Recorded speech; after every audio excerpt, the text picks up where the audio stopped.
Je crois que notre responsabilité, c'est de faire confiance. C'est pas facile. C'est vraiment pas facile. Mais the real trust, c'est quand tout va mal. Tu peux pas dire, Seigneur, je t'ai fait confiance quand tout va bien. Oui, c'est vrai. C'est quand tout ne marche pas dans ta vie, tu ne comprends pas que tu lui dis, Seigneur, je ne sais pas pourquoi je traverse ce que je traverse. Je ne sais pas pourquoi j'ai perdu mon mari. Je ne sais pas pourquoi j'ai perdu mon enfant. Je ne sais pas pourquoi je fais des fausses couches. Je ne sais pas pourquoi j'ai perdu mon boulot. Mais je t'ai fait confiance.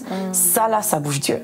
Et je crois que c'est ça notre part en tant qu'enfant de Dieu, de faire confiance à notre Maître qui a notre destinée entre ses mains. Et one of the quotes dans mon livre, une très très bonne chose sur mon livre est qu'il y a des quotes, je ne sais pas comment on appelle ça en français, des citations, merci. Il y a des citations, il y a un verset et je vous parle un peu sur mon vécu parce que comme j'ai dit, je ne parle jamais des choses que je ne maîtrise pas. Donc ce livre est plein de mes expériences ainsi que la parole de Dieu, une prière et la citation. Donc, I want to just take an example. OK. Voilà. Ouf. Il y a beaucoup, mais je veux quand même prendre même 2 ou 3. Oui, sens-toi libre. As soon as you replace, ça c'est en anglais, je vais traduire très bientôt. As soon as you replace, why is this happening to me, with what is this teaching me, everything changes. Je comprends. Oui. OK, on va les traduire ensemble. Oui. Dès qu'on remplace, Seigneur, pourquoi ça m'arrive, à qu'est-ce que ça m'a appris, tout change. Je ne sais pas si vous m'avez compris, OK? Sur vos commentaires, s'il vous plaît, aussi, à essayer de me, de me corriger. Donc, dès que tu te dis, je change mon why to what, tout change. Deux fois, on aime blâmer le Seigneur. Deux fois, on aime blâmer les gens autour de nous. Non, c'est mon oncle. Non, c'est ma tante. J'ai été violée. Girl, get up. Things happen in life. All right? Les choses arrivent, mais tu ne peux pas t'asseoir dans la vallée.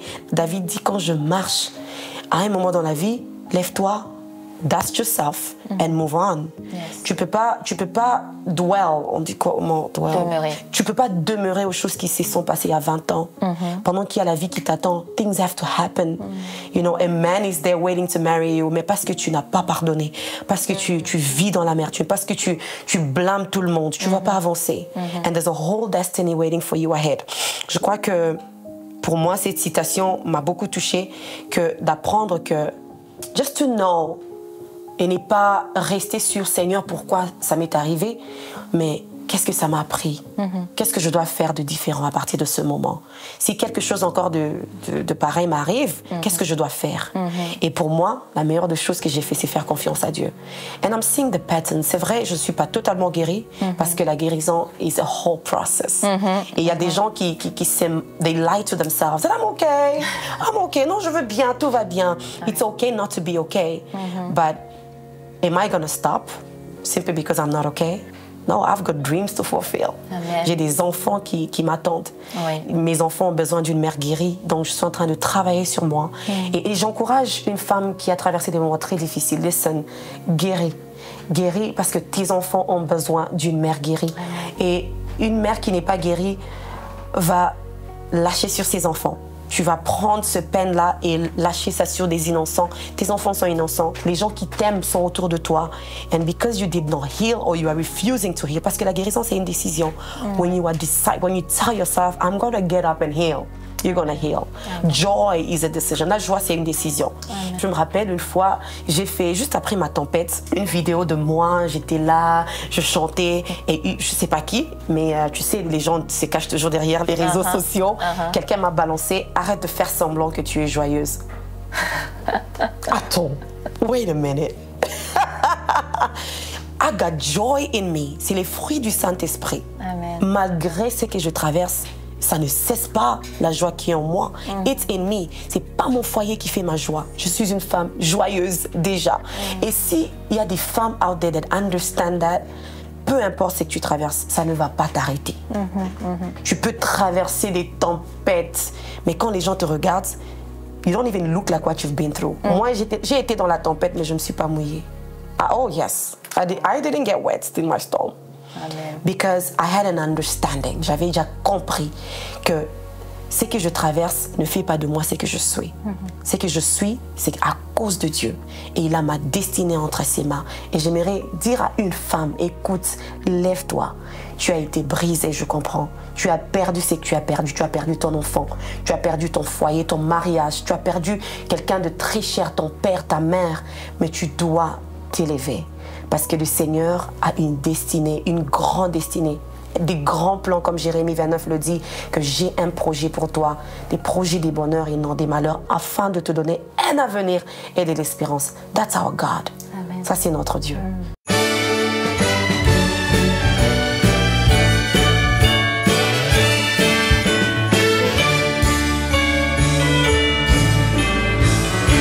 Cours de géométrie, quand nous étions au lycée, il y avait ces petits objets en métal que l'on posait et qui permettaient de dessiner un cercle. Vous voyez de quoi je parle? Vous pouviez faire un grand ou un petit cercle. Le plus important n'était pas la taille du cercle, c'était la stabilité de la pointe. Si la pointe était bien placée, le cercle était bien placé. Il n'était pas nécessaire d'être doué pour faire un cercle si la pointe était bien placée. Cette pointe est la vérité. La vérité nous oblige à respecter un paramètre qui crée un cercle sûr. Nous avons perdu la vérité de ce qui est vrai. Nous ne croyons en rien, nous ne croyons en personne, nous ne faisons confiance à personne, et si quelqu'un dit quelque chose, il y a quelqu'un qui riposte avec la propagande pour créer un mythe qui déplace la pointe et le cercle est brisé.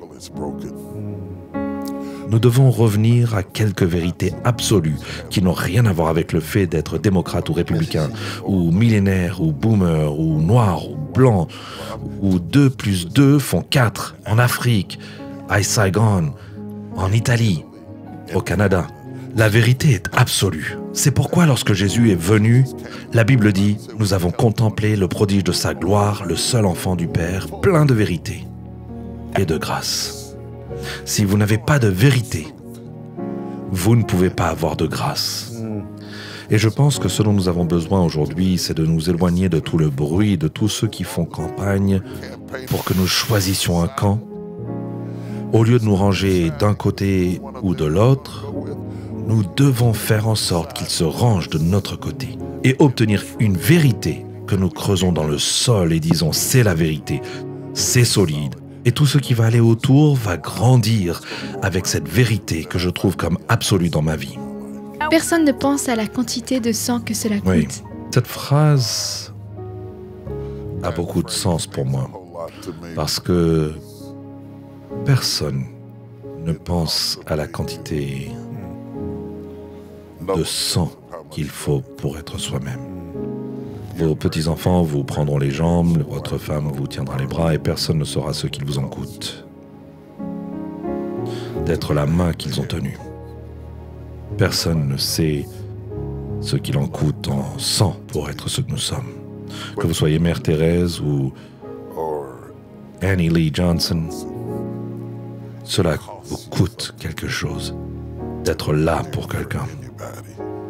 Cela vous coûte quelque chose d'être la femme que vous êtes. Et personne ne sait ce que cela vous coûte.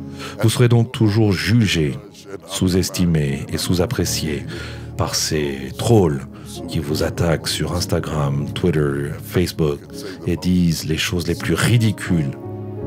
Par jalousie, envie et conflit sans savoir qu'ils écrivent d'une personne souffrante à une autre. Cela nous coûte à tous quelque chose. Pas seulement la réussite de la personne la plus démunie, la mère célibataire qui a 3 enfants et qui se retrouve seule dans un appartement avec 2 chambres à coucher, alors qu'elle a 2 emplois et gagne le salaire minimum. Personne ne sait que vous êtes là, souriante à la caisse, que vous avez mal aux pieds, au dos, que vos enfants vous attendent à la maison et que vous êtes fatigué et épuisé. Et au bout de votre route, la personne qui va soigner les gens et parcourir les allées de l'hôpital pour soigner non seulement les plus gentils, mais aussi les méchants, les grossiers, les odieux, et que vous mettez votre vie en danger pour quelqu'un qui ne semble même pas vous apprécier. Personne ne sait ce qu'il vous en coûte en sang pour être ce que vous êtes. Et quand j'écris crushing, j'écris à chaque personne qui a abandonné une partie d'elle-même pour quelqu'un d'autre. sans que personne ne le reconnaisse. Sans récompense, sans trophée, sans Grammys, sans Emmys, sans Pulitzers, sans New York Times. Seul Dieu sait. À quel point vous êtes écrasé pour produire le vin que vous êtes devenu. Mais quand je le sens et quand je le goûte, je peux savoir qu'il a vécu quelque chose. Et l'expérience ne peut pas être simulée. C'est de ce genre de choses que je parle.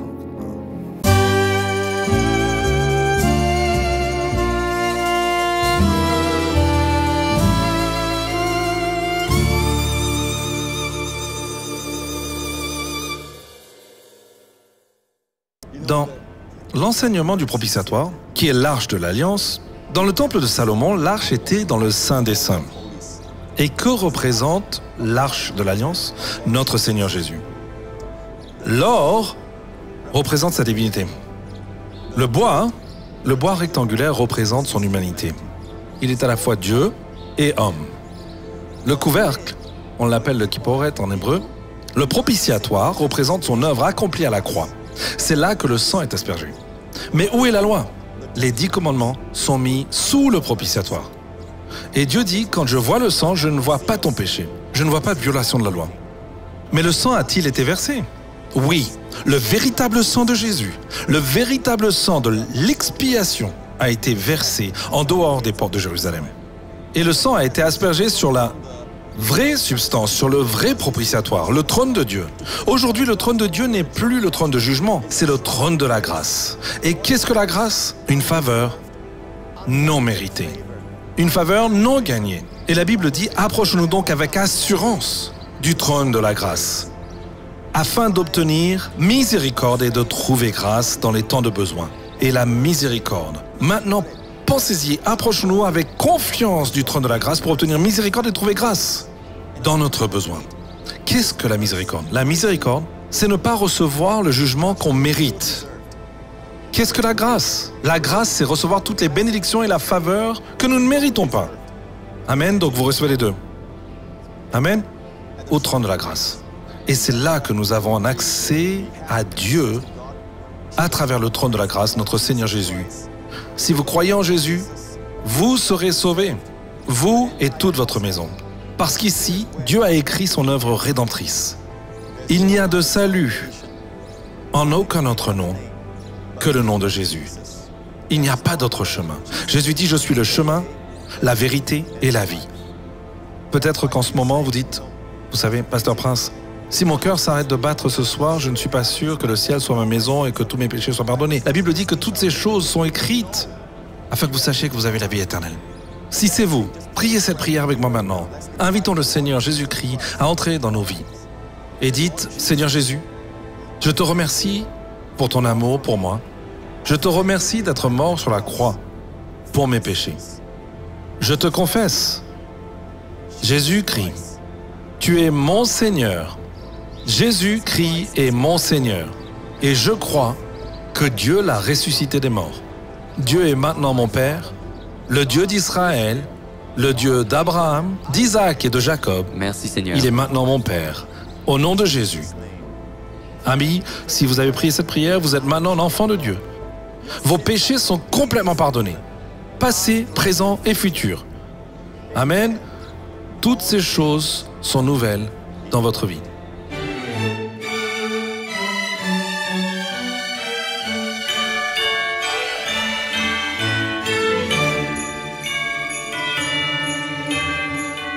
Est-il possible que même quand nous venons dans l'assemblée, nous prions le même Jésus, nous glorifions le même Jésus, nous adorons, nous prions, nous réclamons au même Jésus, mais nous n'obtenons pas le même résultat? Parce que chacun est venu avec une foi différente. Il y en a un qui veut que le même Jésus l'accompagne à tout prix à la maison. Jésus, je veux que tu viennes chez moi, que tu imposes ta main. Vous savez, des fois, nous avons des attentes que nous devons déjà lister et une méthode que nous avons imposée à Dieu. J'aimerais vous encourager à ne jamais imposer une méthode à Jésus. Vous savez, des fois, il peut entrer dans votre méthode, mais votre méthode vous fait passer du temps. Le résultat finalement est là. Jésus finalement va arriver, il va guérir, voilà, ça s'est fait. Mais combien de temps ça a pris à Jairus? Or, il aurait pu le faire. Le même Jésus avait le pouvoir de le faire à partir du beach où il est arrivé. Là, quand il est descendu de sa barque, il aurait pu guérir à cette distance-là la fille de Jairus. Mais vous savez de quoi? De fond, nous venons tellement attachés émotionnellement à nos problèmes que nous pensons qu'il faut beaucoup plus d'efforts de la part de Dieu pour le résoudre. Je vais répéter ça. De fond, on devient si attaché à nos problèmes émotionnellement. Vous savez, c'est un père dont la fille souffre. Une fille de 12 ans. C'est à peine qu'elle va commencer bientôt son adolescence. Maintenant, sa fille peut faire des conversations avec son père. On remarque que quand on rentre, moi j'ai 3 filles et un garçon. Quand je rentre, maintenant, ce ne sont plus de petits bébés. Je sais que j'attends aussi leur sourire. Je sais que j'attends aussi qu'elles puissent m'embrasser très fort. Et c'est à ce moment qu'un père devient si attaché à sa fille. Et c'est si émotionnel qu'il s'est dit, moi le père, je vais sortir. Je vais aller te chercher une solution et je vais la ramener ici pour toi. De fois, on est si émotionnellement attaché dans nos prières et dans notre recherche de Dieu que l'on pense qu'il faut aller chercher Dieu et l'amener dans nos problèmes. Et qu'on oublie le fondamental. Il a tout créé par sa parole. Juste par sa parole. Juste par sa parole. Même pour venir sur terre, vous savez comment il a fait? La parole s'est faite chair. Depuis longtemps, il nous a toujours démontré que je peux juste le dire et je vais l'accomplir. Frères et sœurs, le même Jésus que nous prions tous, nous allons dans la même église, mais nous sortons de là avec des résultats différents. J'aimerais vous encourager aujourd'hui à vous dire, ce frère prie le même Jésus que moi, cette sœur-là prie le même Jésus que moi, ce qui se passe dans sa vie, c'est le même Jésus que je prie. Est-ce que je suis obligé de l'amener jusqu'à la maison comme Jairus, ou on peut tout finir là? J'aime cette description qui vient au moment de la guérison de la femme au sang coulant. La Bible dit, la femme au sang coulant, à l'instant même, elle fut guérie. Donc, il était possible que la fille de Jairus soit guérie à l'instant où son père a rencontré Jésus. J'aimerais vous pousser à croire que quelquefois, il ne s'agit même pas d'aller chercher l'homme de Dieu et de l'amener jusque chez vous à la maison. Pasteur, donne-moi une huile d'onction, je vais ramener à la maison. Pasteur, s'il te plaît, viens toi-même à l'hôpital. Le même Jésus, du même Jésus, 3 personnes ont obtenu des résultats différents. Pourtant, lui-même, l'homme d'Hébreu dit, il est le même hier, aujourd'hui, éternellement. Voici mon exhortation. Le même Dieu qu'ont prié Paul. Le même Dieu qui a fait des miracles avec Élie. Le même Dieu qui a séparé l'eau en 2 avec Moïse. Le même Dieu qui a guéri les paralytiques des mains des disciples. Le même Dieu. Le même Dieu. Tu n'as pas encore vécu tout le potentiel qui est en lui. Le même Jésus peut guérir à distance. Le même Jésus peut venir physiquement. Et c'est à toi donc de décider comment le mieux tu peux jouir de ce même Jésus. Veux-tu qu'il vienne jusqu'à la maison avec les embouteillages? Ou tu peux en finir en plein milieu de la route en se disant juste un peu de foi. Ou tu peux même lui dire, ne viens pas à distance. On est dans la génération ensuite des cultes en ligne. En ligne, le même Jésus peut guérir. En ligne, à distance. Et même quand vous êtes en train de me regarder maintenant, le même Jésus peut vous toucher. Merci de m'avoir suivi. Dieu vous bénisse.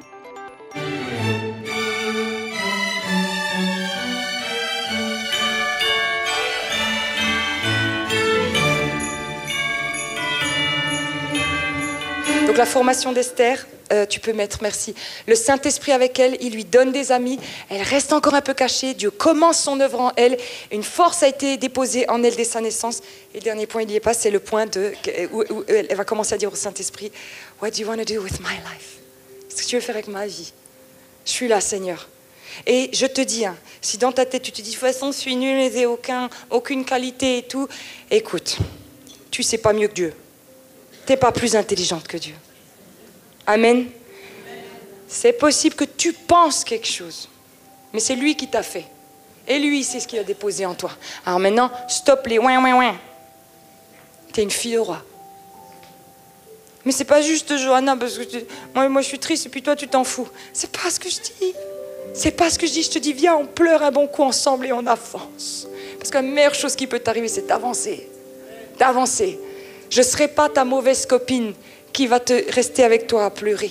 Je vais pleurer avec toi, puis je vais dire, viens, on y va. Viens, on y va, parce que je crois en toi. Reste pas qu'avec des copines qui pleurent. Sois avec des copines qui t'élèvent, qui prophétisent dans ta vie, qui disent que tu peux le faire. Et s'il faut qu'on repleure ensemble, on repleurera ensemble. Oh, je pleure. Moi, si vous saviez, Hier, je devais prêcher à l'église de chez Sandra. J'avais mon maquillage et il y a une louange tellement super. Ciao, le maquillage. Ah là là là là. Je pleure. C'est bon. Pleure avec tes amis. Pleure avec le Saint-Esprit. Pleure pas avec les râleuses. Pleure. Tu vois ce que je veux dire? Pleure au bon endroit. Si tu as des difficultés avec ton mari, va pas vers les féministes. Elles vont arroser ta haine. Amen.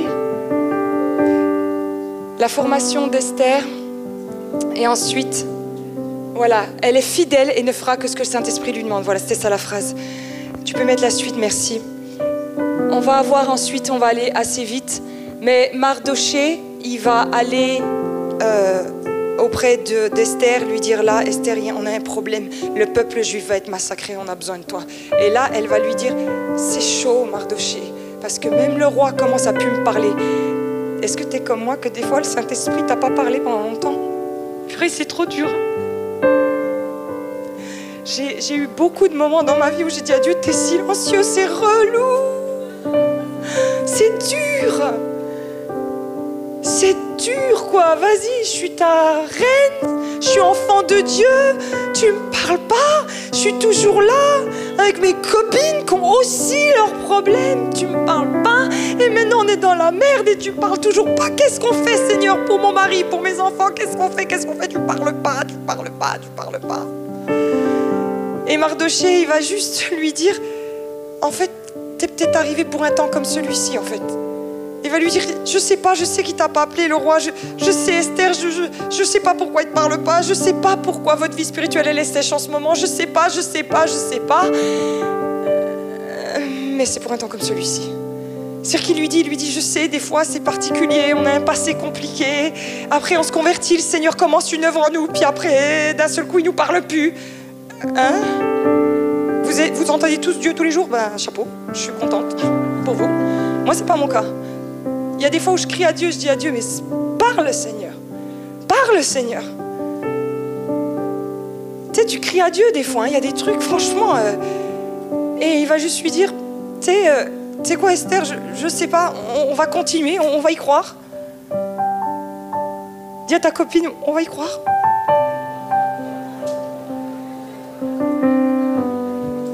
Et il lui dit, c'est peut-être pour un temps comme celui-ci. Et qui sait si ce n'est pas pour un temps comme celui-ci que tu es parvenu à la royauté. C'est-à-dire qu'il essaie de lui dire, Esther, est-ce que... Imagine le cousin, tu sais, pauvre gars, quoi.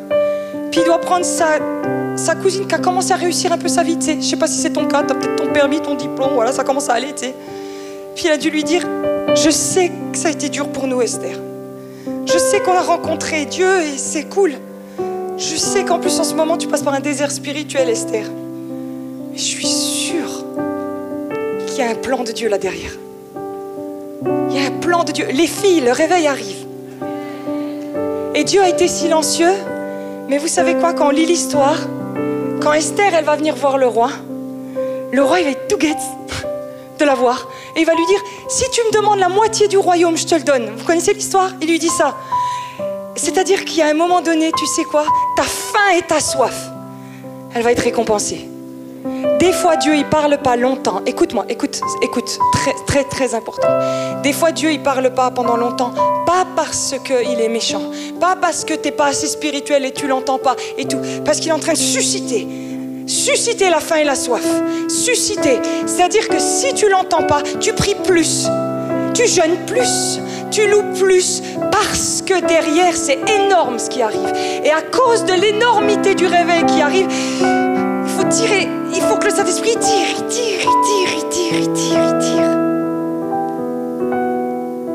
Si tu n'entends pas Dieu en ce moment, c'est pas parce qu'il t'ignore. C'est parce que c'est grand.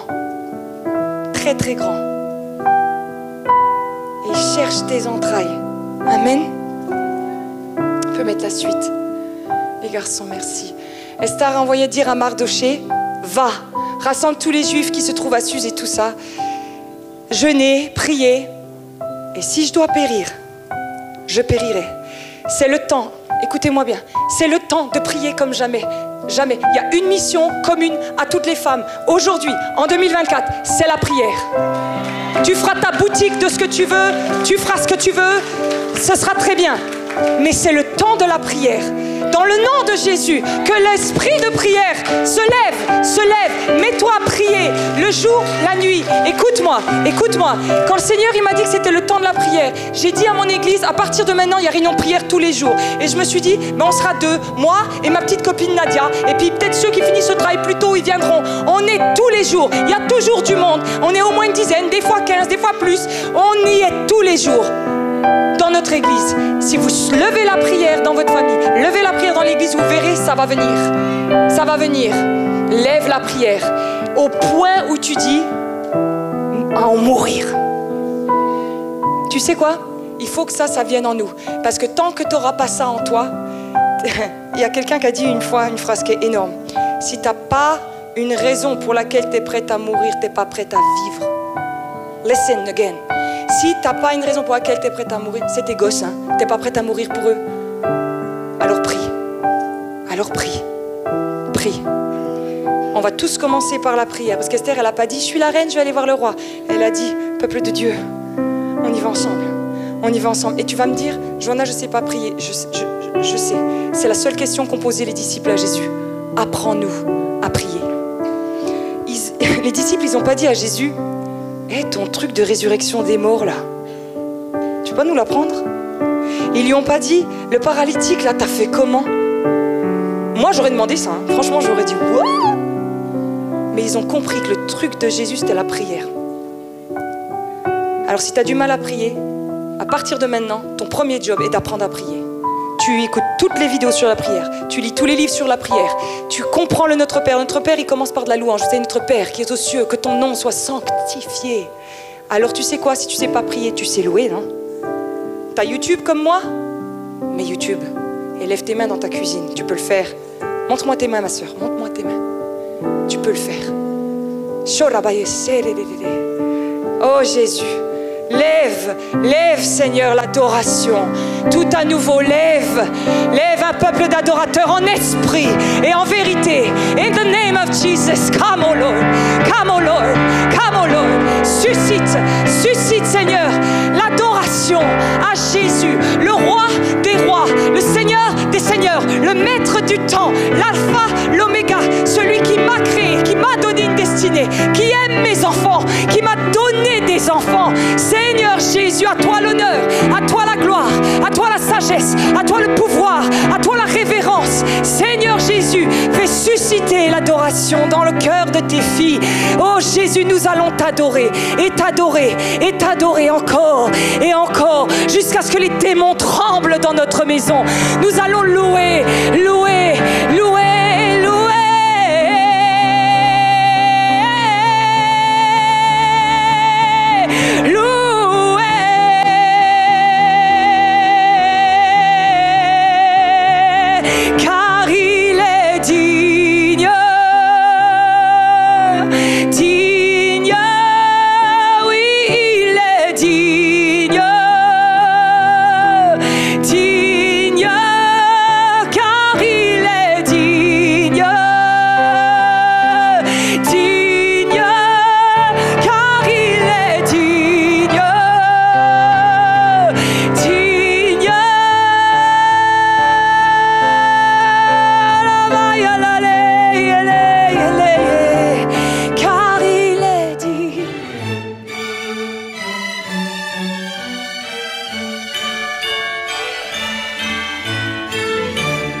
Il ne peut pas y avoir deux vies en une personne. Ouais, c'est ça. Si toi tu vis, Dieu ne peut pas vivre. Si Dieu vit en toi, toi tu ne peux pas vivre. Et c'est de ta responsabilité. Chaque jour, tuer ton vieil homme pour que Christ vive au travers de toi, en toi, par toi. Amen. C'est vraiment ça le cœur de la volonté de Dieu en ce qui concerne ces choses. Mais concrètement, du coup, on dit crucifier la chair ou le vieil homme. Du coup, on fait comment vraiment? Genre. Pratiquement. Voilà, c'est ça que c'est. Comment on fait? Déjà en se rappelant qu'est-ce que c'est que la nouvelle naissance. Quand on naît de nouveau, on dit communément qu'on donne sa vie à Jésus. Bien que dans les faits, c'est Dieu qui nous donne sa vie. Mais on se comprend quand on dit ça. Quand on donne sa vie à Jésus, ça veut dire ce que ça veut dire. elle ne nous appartient plus. Nous ne sommes plus maîtres de nos choix, plus maîtres de nos décisions, plus maîtres de nos positions, plus maîtres de nos possessions, plus maîtres de nos volontés, de nos désirs. À ce moment-là, on ne vit que par la vie de Dieu. On ne vit que par la volonté de Dieu. Comment maintenant connaître quelle est la volonté de Dieu? Comment maintenant vivre la vie de Dieu? Premièrement, en passant énormément de temps avec Dieu dans la prière, chercher son cœur, chercher sa volonté, passer du temps à aimer Dieu. Deuxièmement, passer un maximum de temps dans sa parole. Pourquoi? Parce qu'en fait, la parole de Dieu, c'est la volonté de Dieu matérialisée. En connaissant la parole de Dieu, on connaît sa volonté. Amen. En ayant une relation. Et il y a quelque chose de plus fort derrière. Parce que Dieu n'a jamais voulu à ce que la Bible reste une histoire de lignes. Que la parole de Dieu reste une histoire à lire. C'est pour ça que le message est devenu le messager. La Bible dit, au commencement, Dieu était la parole était avec Dieu. Et la parole était, le commencement était la parole était avec Dieu, et la parole était Dieu. Au verset 14, on nous dit, de Jean 1, celui qui est la parole est devenu chair. Donc, le message est devenu messager. Pour que lorsqu'on plonge nos yeux dans les lignes de la parole, on ne s'arrête pas à lire des lignes, on découvre une vie. Donc, il y a une forte dimension d'intimité avec Dieu par la parole. Quand je lis la parole de Dieu, je sais qui est Dieu. Quand je sais qui est Dieu, je sais alors qui je suis. Je sais ce que Dieu veut, je sais ce qui est bon pour moi, et alors je marche dans ce que le Seigneur veut pour moi. Et c'est à ce moment-là, en fait, que quand on connaît la parole de Dieu, qu'on la médite, qu'on la laisse s'imposer à nous, c'est à ce moment-là qu'on vit ce dont l'apôtre Paul parle, quand on connaît le renouvellement de l'intelligence, afin que notre mentalité soit renouvelée pour avoir la mentalité de Dieu. Parce qu'en fait, si tu ne connais pas ce renouvellement d'intelligence, tu es comme un nouvel ordinateur avec un ancien système d'exploitation. Voilà. Ça veut dire en fait que tout ira au ralenti, alors que nous, on est déjà passé à autre chose. Bah, toi, tu vivras des mêmes choses avec les virus, avec des machins. Lorsque tu reconnais tu connais le renouvellement de l'intelligence, à ce moment-là, tu ne vis que par la pensée de Dieu, tu as la mentalité du royaume, tu fais les choix de Dieu, tu vis la vie de Dieu, tu parles comme Dieu, tu vis Dieu, tu manges Dieu, bref, tout Dieu. Énorme, parce que c'est exactement la prochaine question que je voulais te poser sur les mentalités justement limitantes. C'est quoi les mentalités justement qui restent dans la vieille façon, tu vois? Après, c'est vrai qu'on va toujours de dimension en dimension, donc c'est pas qu'il y a une façon qui est vieille et une façon qui est nouvelle, mais quelles seraient selon toi les mentalités qui nous bloqueraient à rentrer dans le nouveau que Dieu a prévu pour nous? Plein de choses, ça peut être les faux raisonnements, et ces faux raisonnements justement font surface à cause du fait qu'il n'y a pas de bons raisonnements. Et les bons raisonnements viennent de la parole de Dieu. C'est en fait lié. Si tu ne lis pas la parole de Dieu, il y a des faux raisonnements qui ne peuvent pas tomber. Parce que Florence, il y a des personnes qui pensent qu'on peut être chrétien et vivre sa vie comme on veut. Bah oui, y en a on peut être chrétien et aller en boîte et fumer de l'herbe. On peut être chrétien et coucher avec des femmes. On peut être chrétien et faire n'importe quoi. Et apparemment, c'est 56% des chrétiens qui lisent la Bible aussi. C'est une dinguerie. C'est la moitié, ça veut dire, enfin, un peu plus. C'est trop peu. Ouais. C'est incroyable, tu vois. Et c'est là même le problème que nous avons. Nous ne connaissons pas la parole de Dieu, nous ne pouvons pas alors connaître Dieu, ni sa volonté. Et nous ne pouvons pas vivre une vie qui lui est agréable, tu vois. Et donc, ces faux raisonnements-là qui te confortent dans le fait que... Et il y a aussi beaucoup de personnes qui comprennent mal la grâce, tu vois. La grâce n'est pas une autorisation au péché. Tu vois. C'est pas une autorisation au péché. Il y a des personnes qui pensent que, et je raconte une histoire, il y a un homme de Dieu qui racontait dans son témoignage qu'il a été très longtemps contrôlé par le péché sexuel en l'occurrence. Et il a été très souvent animé par ce passage biblique qui dit là où le péché abonde, la grâce surabonde. Donc qu'est-ce qu'il faisait, Florence? Avant de monter sur la chaire, il couchait avec une femme dans son bureau. C'est pas vrai. Et après avoir terminé, il pleurait sur son péché, il réclamait la grâce de Dieu. Il sortait, il allait prêcher. Ah, c'est tordu. C'est pas fou. Donc il y a des, ça je te parle d'un extrême, tu vois. Mais il y a des personnes en fait qui pensent vraiment que Dieu, parce que Dieu est un Dieu d'amour, open bar, il me suffit juste de demander pardon et ça va. Donc ça, c'est des faux raisonnements qui nous empêchent en fait de vivre la vie de Dieu. Donc il y a les faux raisonnements, il y a aussi le fait que on garde un peu de nous lorsqu'on est censé donner notre tout à Dieu. Tu vois? Et j'ai envie de te dire, la vie chrétienne, ou du moins la plénitude de l'esprit, ce n'est pas la quantité de Dieu dont tu disposes, mais c'est la quantité de toi dont Dieu dispose. Ça veut dire quoi? Ça veut dire quand tu donnes ta vie à Dieu, il n'y a pas un compartiment de ta vie que tu dois garder. Ouais. Je donne ma vie à Dieu, mais alors on ne touche pas à mes choix, mes décisions. Là, actuellement, c'est la santé mentale qui est importante, bien évidemment, parce qu'on doit être sain mentalement pour servir le Seigneur, et c'est très, très important. Mais il n'y a personne qui a pensé à la santé mentale de Jésus lorsqu'il s'est donné.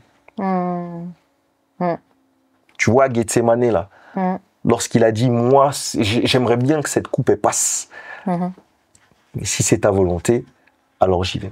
Yes. Donc c'est ça la vie chrétienne. C'est l'imposition de la volonté de Dieu à la nôtre. Et pour ça, il faut vraiment une pleine vie d'intimité. Amen. Une intimité avec Dieu. Et ce qui est fort, c'est que quand on est en intimité avec une personne, mais c'est comme s'il y avait une fusion. C'est pour ça même que des mariés, et on commence à me le dire avec ma femme, on est en train de se diriger vers les 10 ans de mariage par la grâce de Dieu. Wow. Et il y a des personnes qui commencent à penser qu'on se ressemble physiquement. Tu vois. Pourquoi? Parce que on ne peut pas entrer en intimité profonde avec une personne et demeurer distante de cette personne. Tu vois. C'est pour ça que la Bible dit que si nous contemplons comme dans un miroir la gloire de Dieu, alors qu'est-ce qui se passe? Nous sommes transformés à son image comme par l'Esprit, comme par le Seigneur l'Esprit. Pourquoi? Parce qu'en fait, on ne peut pas contempler celui qui s'appelle Je suis et rester ce que l'on est sans devenir ce qu'il est. Yes. C'est cela.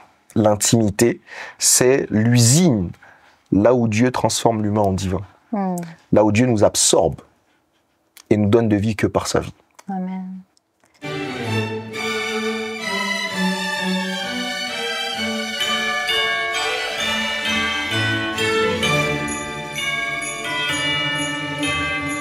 J'aimerais simplement dire à vous qui êtes malades, j'ai beaucoup de compassion pour vous. J'ai été malade, j'ai ma famille qui a passé par la maladie.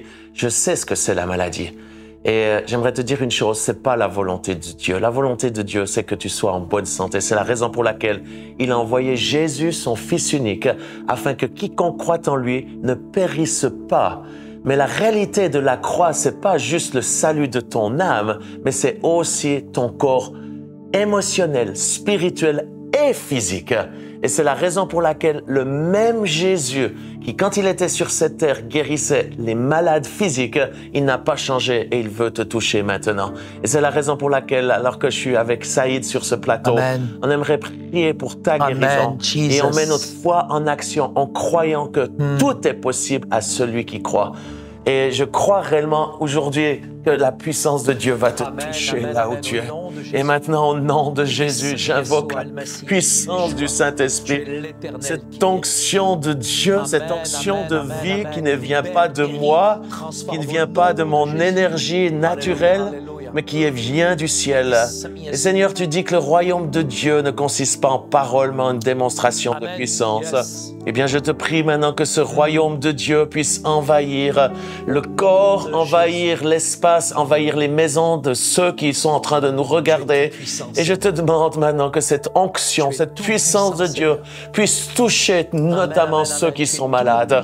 Oh, quelle que soit votre maladie, j'aimerais dire ceci, j'ai vu toutes les sortes de maladies être guéries et Dieu peut le faire maintenant. Alors maintenant, là où tu es, au nom de Jésus, je commande à tout esprit de maladie, tout esprit d'infirmité, de quitter ton corps malade. Au nom de Jésus, j'ordonne à toute infection, à toute douleur, à tout problème d'articulation de disparaître. Au nom de Jésus, je maudis ces tumeurs. Alors que ces derniers mois, j'ai vu tant de gens être guéris du cancer, des tumeurs disparaître. Je maudis les tumeurs, les traces cancéreuses dans ton corps. Je maudis ceci au nom de Jésus. Jésus. Et je libère la même puissance qui a ressuscité Christ d'entre les morts, cette puissance du Saint-Esprit, la puissance de résurrection, qu'elle puisse te redonner la vie dans ton cœur, le système cardiaque puisse être restauré. Je prie pour tous ceux qui ont des problèmes intestinaux. Au nom de Jésus, tumeur de l'intestin grêle, disparaissez au nom de Jésus. Je prie pour les articulations des hanches, restauration des os, au nom de Jésus. Ni par force, ni par puissance, mais par ce merveilleux Saint-Esprit, soyez guéris maintenant. Guéris au nom de Jésus-Christ. Il y a plusieurs personnes qui sont en train d'être touchées au niveau des problèmes des oreilles. Je sais que ça va être... c'est quelque chose qui est extraordinaire, les médias, parce qu'en fait, c'est quelque chose qui va... Chaque fois que vous allez entendre ceci, il y a des personnes qui vont entendre ceci et qui vont être guéries de la même chose. Mais je vois des personnes qui sont là, qui ont comme une grosseur dans l'oreille. Et je vois que ça va être le cas de plusieurs. Au moment où vous entendez cette parole, la grosseur, ce petit kyste, cette petite chose qui est là sur votre nerf auditif est en train de sécher et de disparaître au nom de Jésus-Christ. Aussi, je libère maintenant par la puissance et ce don que Dieu m'a donné de faire des miracles, qui est un don du Saint-Esprit. Je remets en place votre squelette, tout ce qui est au niveau des os qui ont été cassés, qui ont été abîmés par les accidents. Je commande à tout esprit d'infirmité de quitter votre corps.